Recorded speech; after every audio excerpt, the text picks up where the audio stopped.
So may kamatis, may sibuyas, luya at kasuna. May tanglad. So hinugasan ko na sila. Dahon ng sili at malunggay. At syempre may manok. Tutulain natin ngayon.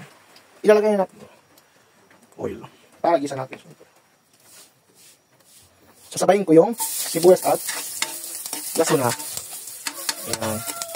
Kamatis. Bawang. Bigay lang natin. O, tapos magkilig na sila. Diba? Ang bango, naamoy nyo ba? Grabe. Lagyan natin ito. Masarap kasi pag ginigisa yung manok kayo. So, ayan, mikos-mikos na natin yan.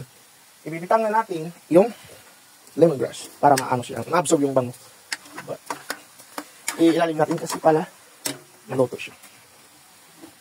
Bit ka natin syempre ng bitsin. At syempre asin.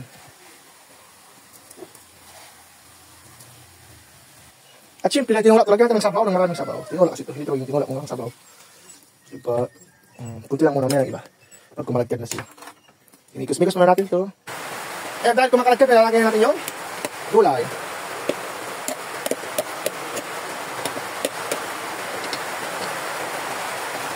Ayan, naruto na siya. Diba? Ang sarap nito.